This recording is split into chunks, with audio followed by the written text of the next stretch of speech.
Bonjour, jeudi 1er novembre 2012, 9h16 du matin. Joyeux anniversaire, papa. Aujourd'hui, tu aurais eu 70 ans.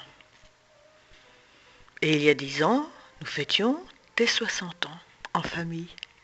Alors ça fait aussi une deuxième fête. 10 ans que nous avons célébré ton dernier anniversaire. Alors bonne fête, papa, où que tu sois. Car ne meurent que ceux qu'on oublie. Aujourd'hui, il pleut. J'ai décidé de rester à la maison. C'est vrai que il y a 10 ans, c'était encore une fête de famille, malgré l'état avancé de ton cancer. On était heureux d'être là ensemble à trinquer au champagne. Alors champagne, papa. Champagne, où que tu sois, je trinque. À ta santé, à la santé de ton âme. Comme tu me l'as enseigné, je n'irai pas au cimetière aujourd'hui en ce 1er novembre où l'on célèbre tous les saints. Alors j'ai ramené des beaux chrysanthèmes, il y en a là, bien jaunes, flash, qui semble être un petit soleil sur ma terrasse. Alors qu'il pleut et qu'il fait bien gris. Quelle journée triste, je me dis que beaucoup de familles doivent pleurer dans les cimetières avec leurs beaux chrysanthèmes qui, une fois partis, ces familles, laisseront de belles plantes à l'abandon. Pas tous, bien sûr, pas toutes les familles. Ici, ces chrysanthèmes annoncent l'automne. Alors, aujourd'hui, j'ai envie de parler de ce monde parallèle dans lequel tu es.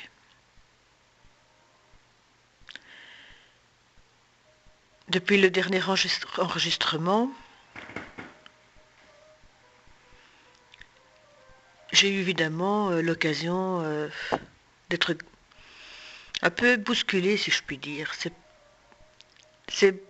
Oui, c'est chaque fois des petits flashs, quand il y a des synchronicités, des signes. Et la seule chose que je peux dire, c'est oui, il y a bien une connexion avec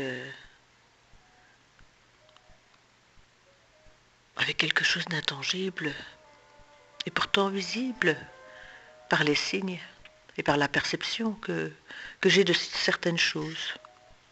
Par exemple, hier matin, alors que je plaçais sur Facebook des photos et des commentaires expliquant le processus, le chemin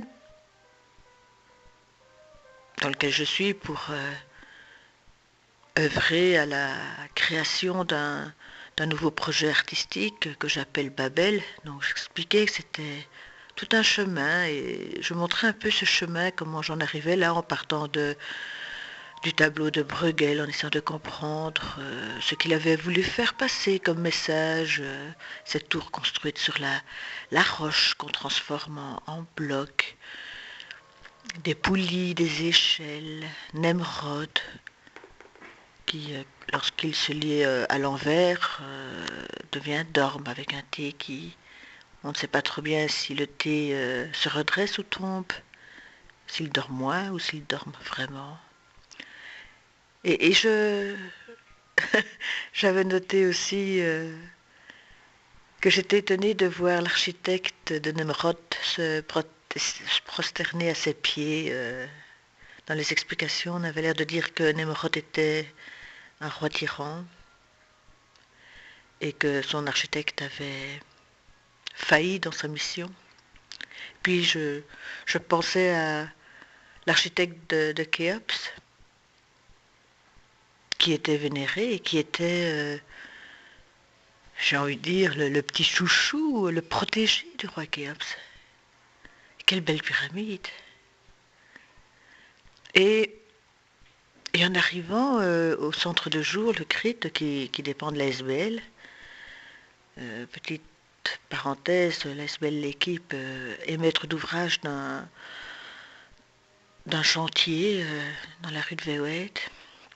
Et bien justement, aujourd'hui, concernant ce chantier, il y avait une immense crue, mais je vous dis pas un camion convoi exceptionnel, une crue qui allait très très haut dans le ciel. C'était impressionnant. J'avais mon appareil photo, j'ai pris une photo et puis incroyable. C'était une pyramide dans le ciel. J'ai cette photo, je l'ai mise sur Facebook. Pourquoi c'était une pyramide? Parce qu'il y avait un avion qui passait et au moment où l'avion a touché la pointe de cette crue, d'où pendait un contrepoids jusqu'au sol, il y avait une pyramide. Et je me suis dit, c'est ainsi que l'homme essaye maintenant de toucher le ciel. Soit depuis la terre en utilisant des grues ou depuis le ciel en volant grâce à l'avion qu'il a inventé. Et il y avait autre chose aussi très surprenant. J'avais volontairement placé 3 lettres à côté de Nemrod. Les lettres dans l'ordre, allant de gauche à droite, J, B, A. Puisqu'il fallait les lire dans l'autre sens. A, Agnès l'aînée, B, Benoît le second, J, Johan le troisième. Et j'avais invité sur Facebook quiconque a essayé de deviner la signification de ces 3 lettres. C'était un jeu facile en fait. Maintenant je m'en rends compte. Pourquoi? Parce que la plaque d'immatriculation de ce camion convoi exceptionnel, donc cette grue, figurez-vous que c'était aussi ces 3 lettres, mais dans un autre ordre, avec des chiffres que j'aime beaucoup. C'était 800, 1 et 800, enfin 8 et l'infini, et l'unité, 1. Et 8 aussi, c'est le jour de ma naissance. Ce sont des chiffres que j'aime bien de toute façon. L'infini. Ah oui, l'infini d'où il vient, ben, c'est le 8 allant à coucher, ou alors c'est les 00 que je colle ensemble. Il suffit d'un peu d'imagination et une pointe de colle et on a l'infini. Alors ce monde parallèle, il s'est manifesté à plusieurs reprises hier. Évidemment, pour moi, c'est un retour aux sources. C'est comme rentrer à la maison. Avant, j'étais bousculée. Je me disais, ça y est, mon cerveau part en vrille de nouveau. Mes neurotransmetteurs ont des dérapés. Il y a des petits court-circuits. Il faut vite prendre des petites pilules.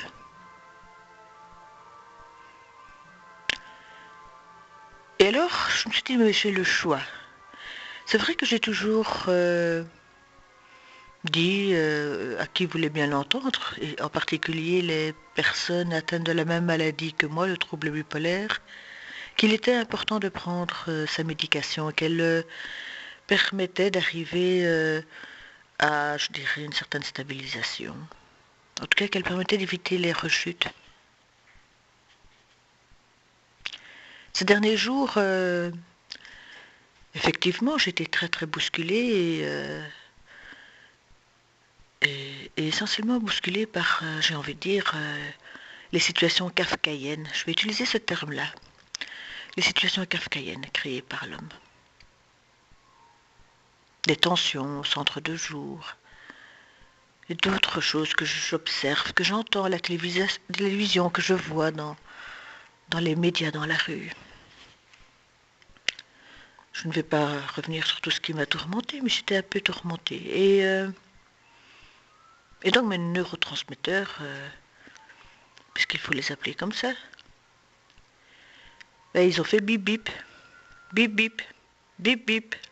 En fait, ils m'ont averti qu'il y avait danger.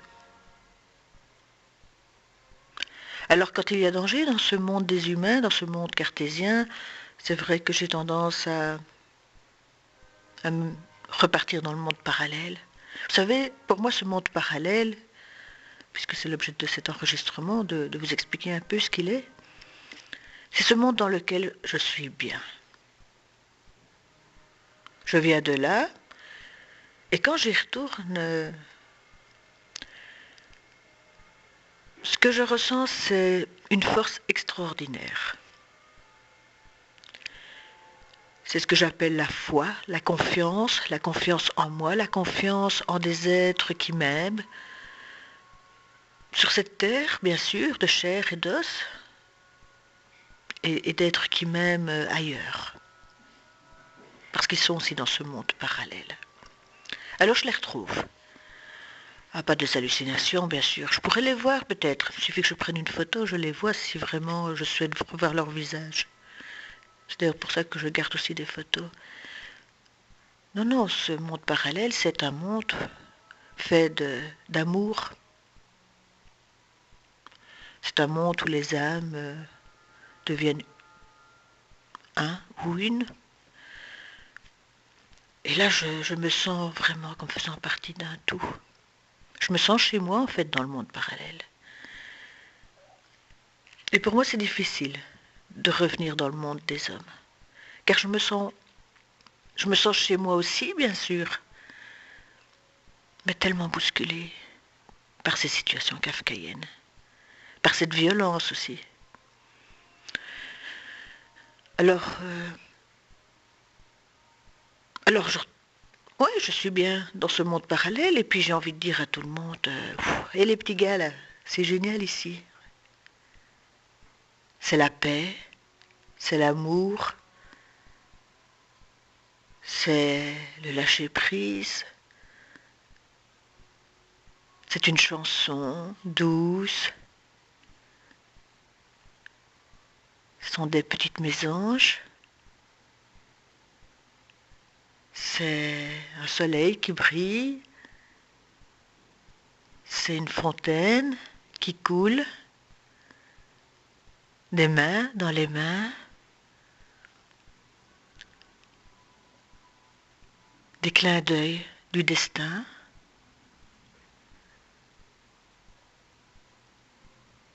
Une connaissance universelle que j'appellerais sagesse.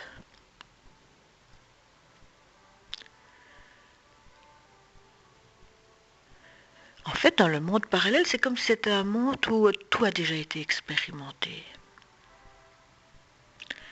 Et puis en revenant sur cette terre, on est devenu un petit peu amnésique. On a besoin d'expérimenter à nouveau, et c'est ça qui est bien aussi. Apprendre en faisant. Alors c'est ce que je fais pour l'instant. Alors voilà, toi qui m'écoutes, peut-être que je te chamboule un peu aussi, puisque je passe d'un monde parallèle à un autre monde, et tu sais plus très bien ce que je veux dire dans cet enregistrement, donc je résume. Dans notre monde, c'est l'expérience et l'expérimentation. Il y a bien sûr de la douleur, mais il y a surtout beaucoup de bonheur.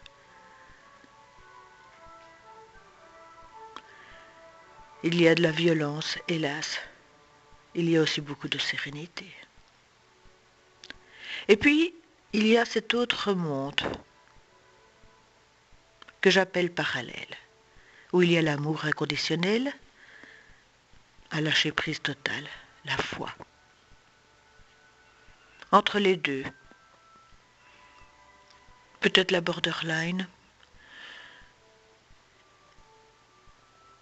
Je pense que cette borderline, elle a été créée par l'homme. Maintenant que j'ai longuement réfléchi à cette question, puisque je croyais que J'avais été hospitalisée pratiquement 6 mois en psychiatrie parce que j'étais tombée de haut de cette borderline. Eh bien oui, j'étais tombée dans un trou. Alors cette borderline, oui, elle a, je pense, été créée. Et en plus, non seulement créée par l'homme, mais l'homme lui a donné un nom. Border line, la ligne qui fait le bord. C'est c'est comme une frontière, hein. Hier, j'entendais à la télévision, journal télévisé, que la Belgique fêtait les 50 ans de sa frontière linguistique, qui est invisible. Mais la borderline, c'est un peu ça. C'est une ligne invisible qui a été créée par l'homme. A-t-elle 50 ans? A-t-elle 100 ans? A-t-elle 1000 ans? 3000 ans?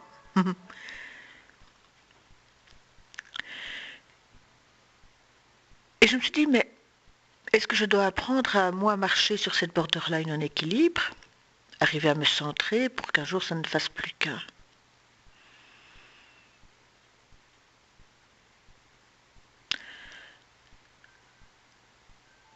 Et là, j'ai réalisé que oui, quand je suis centrée sur cette borderline et que je tends la main gauche, par exemple, imaginons si on prend cette image, c'est la main du cœur.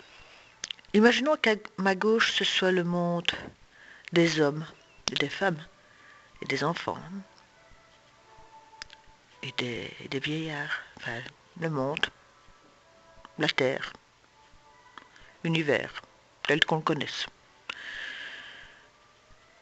Et qu'à ma droite, ce soit le monde parallèle.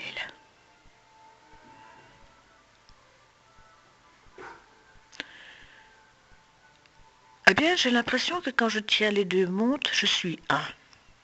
Quand je tiens à droite, le monde parallèle, et à gauche, le monde des humains. Et quand j'ai cette image, je me sens vraiment très très sereine.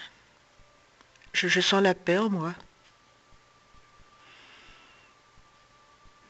Alors, plutôt que de chaque fois traverser cette borderline et de chaque fois avoir très mal, parce que quand je reviens du monde parallèle qui est à ma droite et que je rentre dans le monde des humains qui est à ma gauche, je ne suis pas comprise, évidemment, quand je dis, écoutez, là je viens d'un monde merveilleux, je suis aidée, j'ai une mission sur cette terre, nous sommes tous des prophètes. Bien sûr que c'est impossible d'être comprise, ou peut-être certains comprendront, mais une si petite minorité, ce n'est pas grave.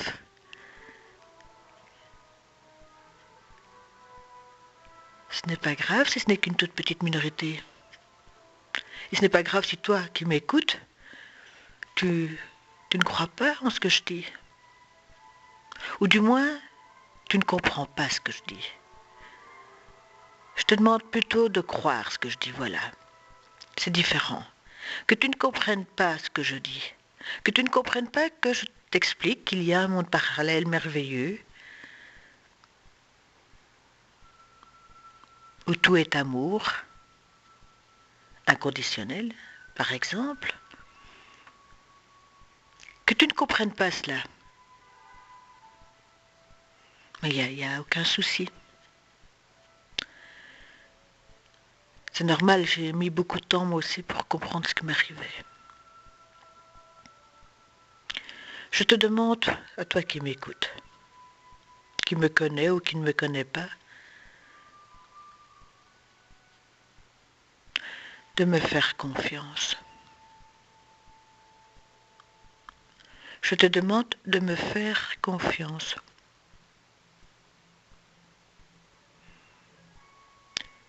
Il y a bien un autre monde.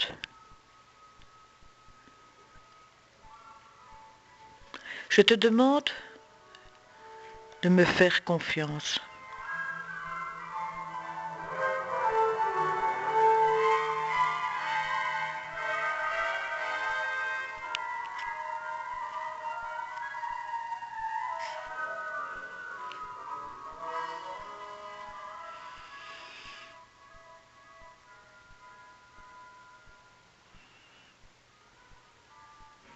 Alors oui, je suis en paix, je suis sereine.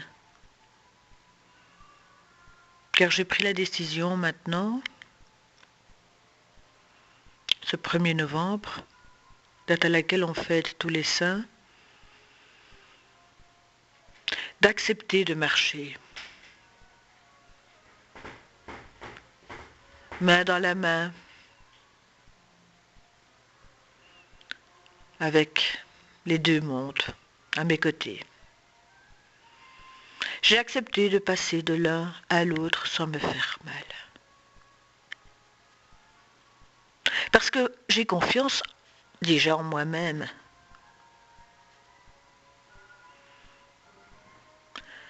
J'ai eu besoin d'expérimenter la borderline.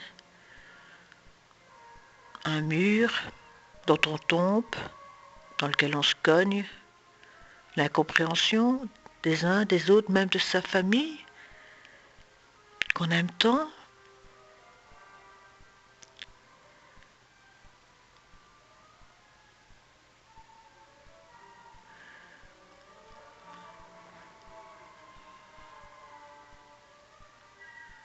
Alors oui,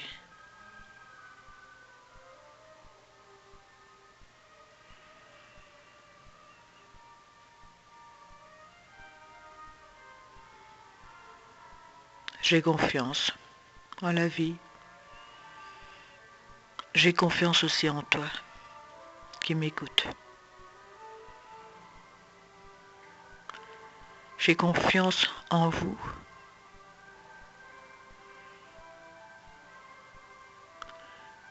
qui acceptez que je sois simplement différente de vous.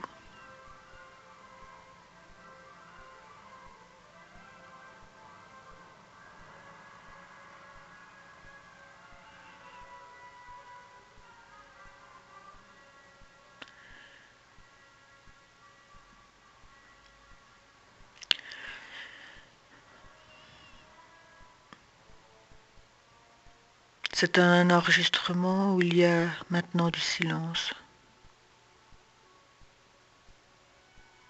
accompagné d'une musique.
Oui,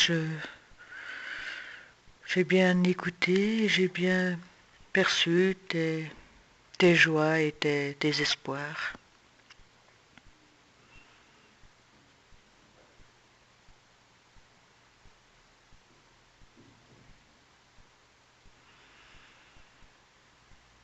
Parce que je suis là.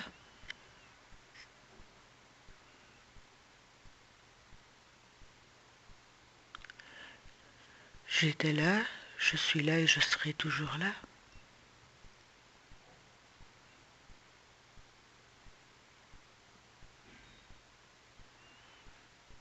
Ma porte est ouverte.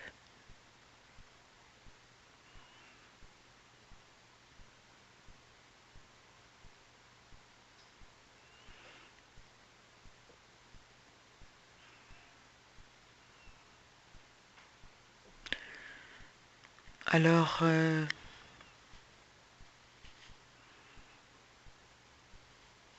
Bonne fête.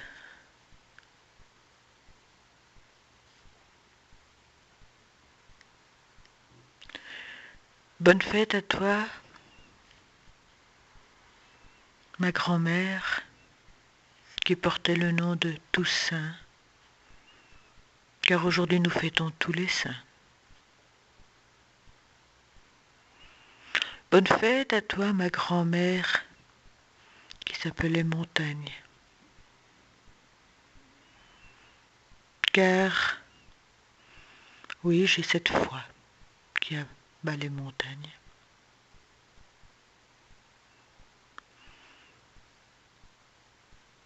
Bonne fête à vous tous,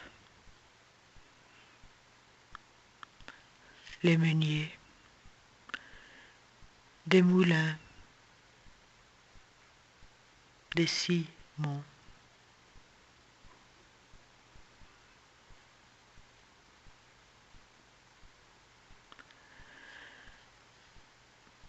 Bonne fête à ceux qui manient les faux d'or, car la récolte sera bonne. Il est temps de couper l'avoine.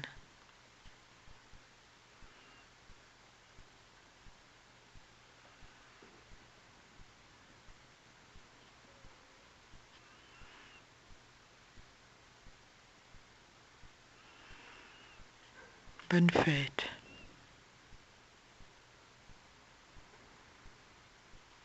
Et champagne,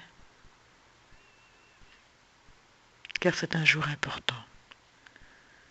Ce 1er novembre 2012, pour ne jamais oublier que certaines personnes ont pu aller et venir entre les deux mondes.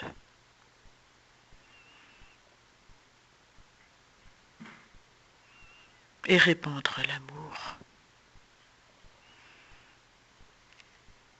Et enseigner le samadhi, c'est-à-dire transmettre la foi, la confiance,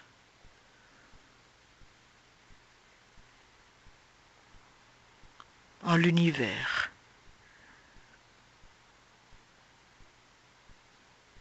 dont fait partie l'humain.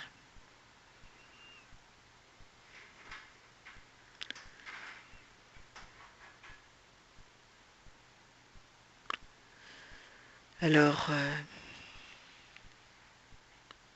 cela fait déjà 28 minutes, 33 secondes que nous nous sommes échangés. Je te laisse encore quelques secondes, qui pourront être des minutes, pour me dire tout ce que tu as à me dire.